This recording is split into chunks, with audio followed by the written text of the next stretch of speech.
زنده باشین، سلامت باشین. مخلصای عزیز، چه خیلی که وعده کرده بودیم، در کامنتر نویسنده بودین که پدری ما سرود بخونه برای شما. از نام پدرم، از نام خودم، همه مادرها را، خواهرها را به عید 8 مارت تبریک میکنم. زنده باشین، همیشه خانه آباد داشته باشین، با ما باشین. یک سرود برای مادرها، برای آدمایی که مادراشون را از دست دادن فراموش نکنن. بدونن که مادر همه چیزه. خیلی جمعه خان سفر میگه که وقتی سحر دعا بگیر از مادر، بر جان و تنت شود همچون سپر. ای مادر دعا بگیرین، بعد برکت میوین. مرحمت برای مخلصای اهل دین فخرالدین.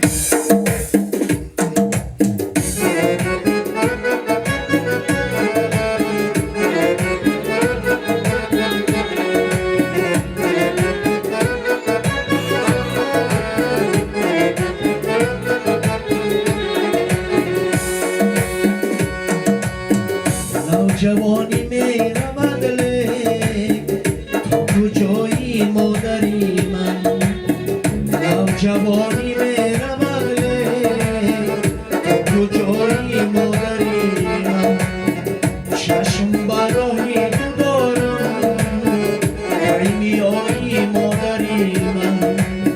چشم برای تو دارم ای میایی مادری من.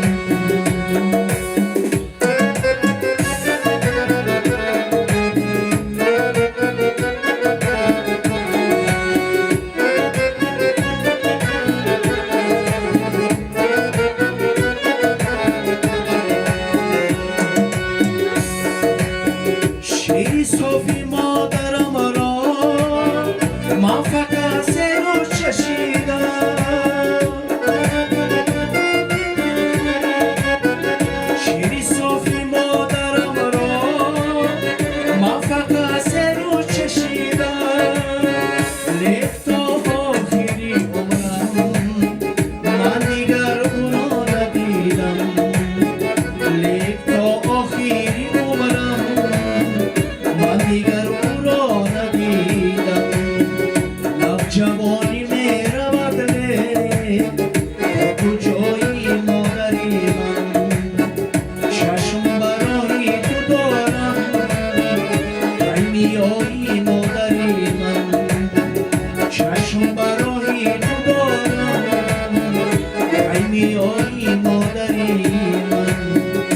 ای میایی مادری من. ای میایی مادری